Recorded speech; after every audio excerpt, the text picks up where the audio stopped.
Hello, everyone. Mr. Albert here with a mini lesson on the modern age and the modernist movement. You should have a handout that has most of this information, so this is just a sort of accompaniment to those notes. So what do we mean when we talk about the modern age? The term modern can mean a lot of different things depending on what it's being connected to, related to. Different historians use the term to mean different things. Sometimes they refer to the whole period from the Renaissance on as the modern age, because there really was a shift in Western thought, at least in many of the key values and approaches to knowledge. Some historians date the modern age from the Enlightenment, from the Age of Reason, from the mid 18th century onward. But for our purposes, for this course, when we talk about the modern age, we're talking about the age that's pretty continuous with the period we live in, basically the past 100 years or so, the past century. Specifically, usually, again, historians often use the term modern, to refer to the period from either the beginning or the end of World War I onward. And Probably because the outbreak of World War I was thought of by people who lived through it as a major break in continuity with the time before it. And many of the causes of World War I and the outcomes of it really helped shape and define the culture that, for large purposes, we can say we still live in, such as these. The political structures that were in effect wiped out or destroyed or undermined by World War I had existed for centuries, and so that represented a real break with the past. The rise of industrialization, which had been happening for at least 100 or so years before the early 20th century, really gathered steam, and so you get basically most people in the Western world living in industrialized societies, living in cities or urbanized areas. The rise of mass media, again, you could say the printing press back in the Renaissance helped sort of spark with the beginning of what we might think of as mass media, but the rise of electronic media in particular in the early 20th century clearly shaped our culture. Also aided and abetted by industrialization and mass media, the spread of global capitalism, integrated international markets, and so on really helped dissolve some of the boundaries between political entities, which again shaped our world. And then there are a number of intellectual and scientific developments that clearly affected both the technology that exists, and that we take for granted today, but also the way people thought about the world around them. Number of these, I just mentioned some of the intellectual influences, and number of the ones, again, I could have picked possibly five others, but I think five representative key influences on how thought shifted in the modern age are Charles Darwin, Friedrich Nietzsche, Sigmund Freud, Albert Einstein, and of course, World War I. You are, I'm sure, all know about World War I, and I'm sure a couple of those names, if not all of them, are familiar to you. So a quick review what their influence was. Darwin, in the mid 19th century, published his theory of natural selection, which affected even people who didn't necessarily subscribe to it, didn't accept it wholesale.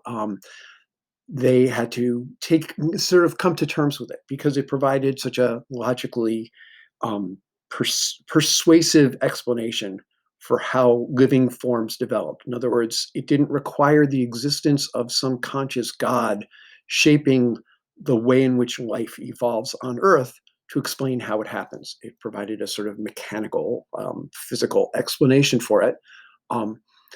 And while Darwin himself was a religious man and said, well, he still believed that there was a God who was responsible for life and for the order of the universe, he also said that you could understand the way in which life evolves without any recourse to a divine explanation. Friedrich Nietzsche, if you haven't heard of him, you've probably heard of some of his ideas, though. He's a German philosopher of the mid 19th century, who he denied the existence that there was such a thing as one absolute morality, such as a single God would promote or support. So he argued instead that morality is and ideals, civilizational, cultural ideals, are basically contingent on, are dependent on, are sort of only make sense in relation to the cultures that create them. So he said, if that's the case, if there's no such thing as an absolute morality, then morality is shaped by those um, powerful individuals who can shape the world to their will. He didn't say that there was no such thing as good or evil, but he just said that there's no way to assess any kind of absolute good or evil. So he said it's up to individuals, and especially gifted individuals, to shape the rest of society's understanding of what morality is. This, unfortunately for him and his reputation, led to him being co-opted by some extremist bodies of thought, and most notoriously the Nazis, who argued that the kind of inspired individuals he was talking about, who deserved to be in the vanguard of human society, were the superior race, as the Nazis believed themselves to be. He also declared, when he said God is dead, he meant, in fact, not that there was no such thing as any kind of divine existence or level of existence, but that the reliability of a single God that everyone in a culture could believe in was no longer operative. Sigmund Freud, I'm sure many of you recognize that name. He is considered the father of psychoanalysis, a psychologist, medical doctor who pioneered the use of um, analysis to probe the unconscious mind. And again, it's not as if no one before him understood that people have unconscious motivations and a level of the mind and or soul that is somehow or other separate from their conscious awareness. But he, in a sense, kind of systematized the exploration of it. He developed a whole body of theory of how we can sort of unlock the parts of the mind that are kept unconscious from us as a form of therapy. He formulated this model of the human mind that divides it into three parts: the ego, the id, and the superego. By the way, he didn't use those. Those come from Greek terms, which ego means I, as in self. Id means it, as in this sort of separate part of ourself that we keep removed from our conscious self. And superego meaning above the self, which refers to the sort of conscience, that the sort of quiet voice in your ear that tells you right from wrong. He used German terms for it. He just used the German term for I and it. So it's just the ich and the s. But when it was translated, when his work was translated into English, his translator decided that it would be too confusing to just use I and it. So he decided to use the Greek terms, and that's what they've been known for ever since. So anyway, so what Freud's real, even though a lot of his theories have been to some extent either questioned or even debunked, basically sort of overthrown, partly because it has been revealed that he kind of cooked the books. He sometimes formulated case studies. He manipulated his case studies of individuals from whom he claimed to derive his theories, that he would sometimes manipulate the data in order to support his theory rather than let the data shape the theory. So that has been a black mark against his reliability, but he still was powerful in his shaping of modern people's sense that there is a part of the mind that is detached from the conscious mind, that it's still part of us, but that in a sense the mind can be split into, in a sense, warring camps, warring components that can, and he said basically that's what causes neuroses and other forms of mental illness. Albert Einstein, of course, you've all heard of his theories and hypotheses are notoriously hard to understand, the theories of relativity and so on. So I'm going to do the really kind of watered down summing up of them. But basically, the whole model of the physical universe that had pretty much held sway, that was had shaped most thinking people's understanding of the physical universe ever since Isaac Newton in the 18th century, in the mid 1700s, the laws of momentum and motion and so on, um, that Einstein's findings and theories complicated those. They didn't contradict them completely, but they did point out that many of these laws of nature discovered by the Enlightenment scientists led by Isaac Newton didn't necessarily apply as consistently at all levels of the physical universe as we might think. And if any of you know anything about quantum mechanics, that's basically the analysis of the way in which matter works at the level of the atom, at the subatomic level, and there sort of like all bets are off. That matter simply doesn't behave in the same way that it does in the sort of tangible world that we exist in. Same thing with uh, movement. As things approach the speed of light, their physical qualities actually change, and the whole space-time continuum is actually different under different circumstances. So I do have a slide here that you'll see in the slideshow that you can access that sort of spells out in a little more detail some of the revolutionary findings. But basically, the gist of this I'd like you to take away is that Einstein's findings, even though most ordinary lay people couldn't really put them into words or understand them at all. In fact, I know that there's at least one scientist who said there were only 5 people in the world who could really understand Einstein's one of these two theories of relativity. I don't remember whether it was the special or the general, but said, no, it's really actually so hard to wrap your mind around. There are probably only 5 people who really understand it. But regardless, enough people understood it to say, yeah, these theories do hold. They do explain the way in which space and time and matter function. And the big takeaway I'd like you to try to keep in mind about this is that his findings point out that there is no single point in the universe from which you can say you can accurately measure all of space or time.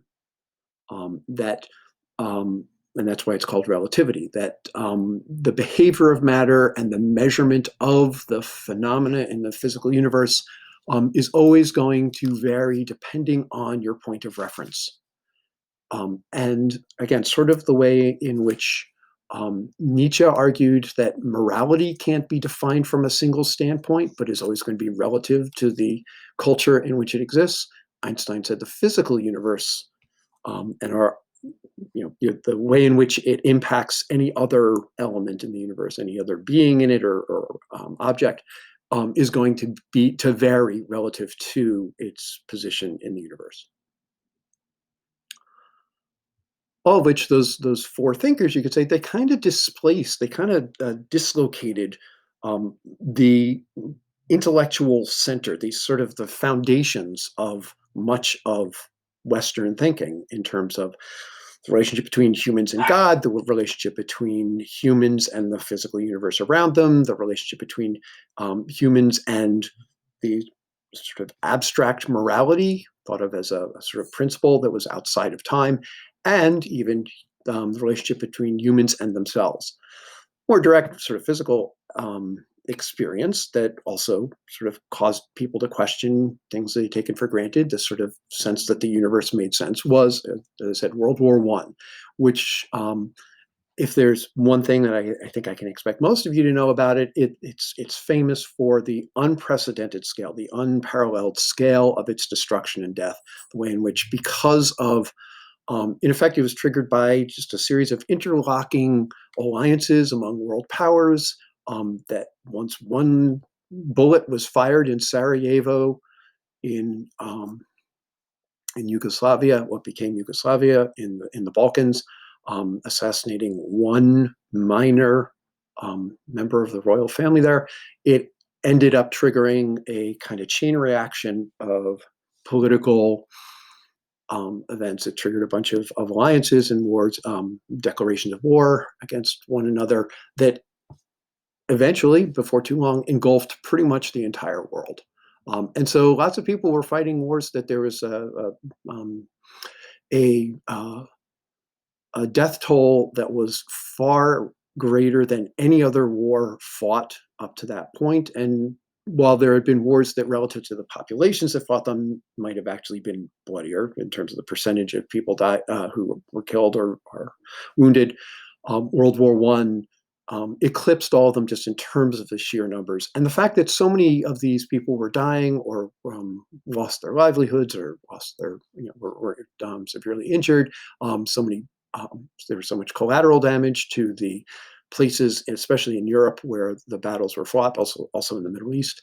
Um, the fact that there was so much death and destruction caused by this war, and yet so many people would have had a hard time saying exactly even what the war was fought over, is what caused many observers to feel like the outbreak of World War One, and even more so the way in which it was fought, um, just caused them to call into question everything they had taken for granted about civilization, and in particular Western civilization. So if the whole point of civilization was to provide structures that keep us safe and promote prosperity, then all of that seemed to break down in World War One. So what do we mean by modernism as a response to these conditions of the modern world? I like this definition from the Tate Gallery, one of the leading modern art galleries, art museums in the world in London. Modernism refers to a global movement in society and culture that sought a new alignment with the experience and values of modern industrial life. Building on late 19th century precedents, like the realism we've already looked at, artists around the world used new imagery, materials, and techniques to create artworks that they felt better reflected the realities and hopes of modern societies. So basically, it's saying it's the artistic and intellectual response to what was perceived by these artists and thinkers as just the complete break in the conditions of life from life as it had been lived before. So it didn't start in 1914 with the beginning of World War One. I said all of those factors I just mentioned at the beginning of this presentation had been or most of them had been developing at some rate for some time before World War One. And so, like some of the realist art that we looked at, you could say actually does even anticipate, so it's going to predict some of, or set the stage for some of what we will define as modernist art and literature. So the five key hallmarks or characteristics that we will be able to find, that we'll look at in most of the works of modern literature and art that we take a look at, are these five: alienation, ambiguity, abstraction, aestheticism, and subjectivity. I'm going to go through a quick definition of each of those right now. Alienation is the feeling of isolation from one's group, in the sense that you're an alien, a foreigner, even among the people that you live and may have grown up in. Um, it's often identified by historians as a sort of a factor or a result of the increasing urbanization. If you figure, if you think about it, the more people live in cities, the less they know and the less connected they are directly to everyone around them. If you grew up, as most people had for millennia before the modern age, if you grew up in a small village, you probably knew the same people, the same handful, maybe as few as just a couple dozen, your entire life, and had no contact with anybody else beyond that. Um, but as cities grew, people just would feel more and more detached from the community, or at least um, no longer an integral part of a community. Ambiguity is basically, it means the multiple meanings, the ability of something to be interpreted or even just seen in more than one way. Um, your English teachers have probably regularly often criticized your word choice, or may have, if they're anything like me, for ambiguity. It means you've used a word in a kind of vague way. And the ambi part means equally in two directions, so like being ambidextrous. So one of the things that, if you think about what I mentioned about relativity, both in the Nietzschean sense and in the Einsteinian sense, means that you really can't say that most things in the world are absolutely one thing or another. And so modern artists and writers became really interested in exploring the way in which things can mean or be more than one thing at a time. This image by Salvador Dali, I'm sure some of you may know, the great Spanish surrealist painter. You can see those, you've got two images that coexist at the same time, the kind of optical illusion. Not sure if you can make that out, but that bust of Voltaire, we'll talk about this painting later on, I think. But he's a kind of representative figure from the Enlightenment. Um, he is, if you squint, you can see that, or no, if you actually open your eye, you'll see his bust, the portrait, the sculpture of his head, if you squint. But if you look at it clearly, you can see, oh, he's actually made up of two women dressed in old-fashioned black and white clothes. So you get this double imagery. Um, so the image is unstable. So this instability of meaning or of reality is something that gets explored over and over in modern literature and art. Abstraction, you're probably familiar with what abstract art means. It means art that doesn't represent anything else.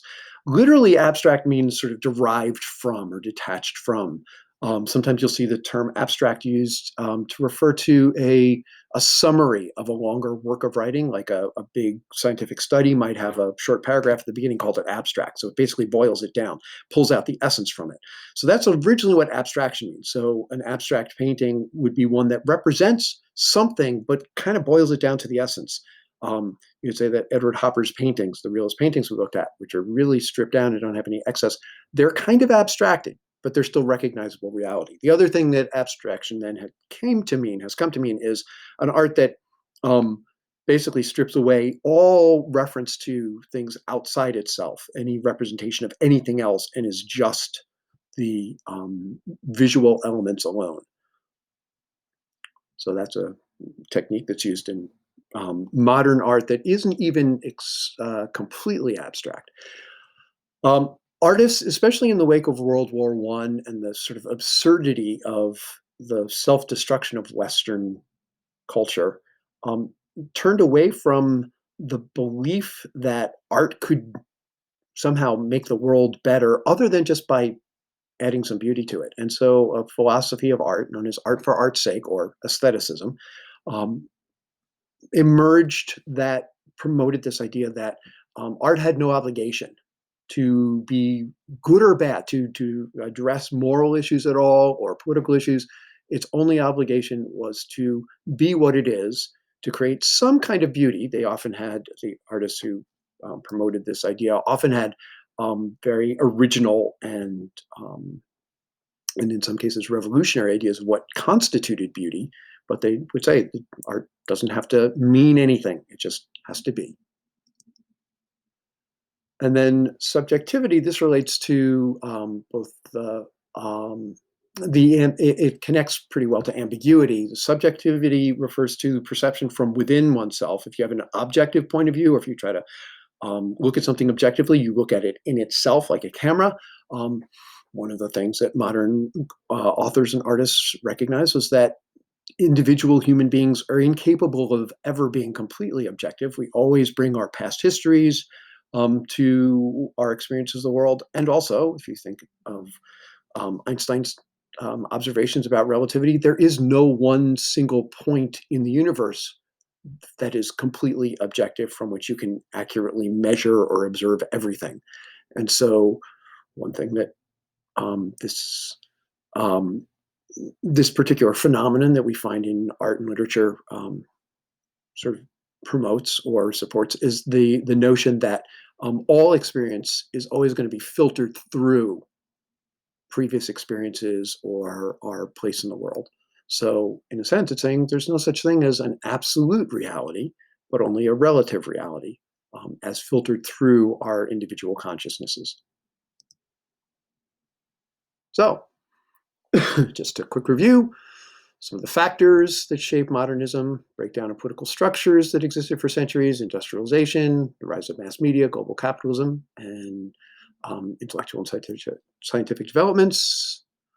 Intellectual influences that shaped the thought include the findings and teachings and writings of Charles Darwin, Friedrich Nietzsche, Sigmund Freud, Albert Einstein, and of course, all the things connected to World War I, and the hallmarks that you'll find in much, although certainly not all, modern art, but certainly you'll find it in works that are characterized as Modernist, belonging to the sort of modernist school of art and literature, include alienation, ambiguity, abstraction, aestheticism, and subjectivity. So that's it. Thanks for watching.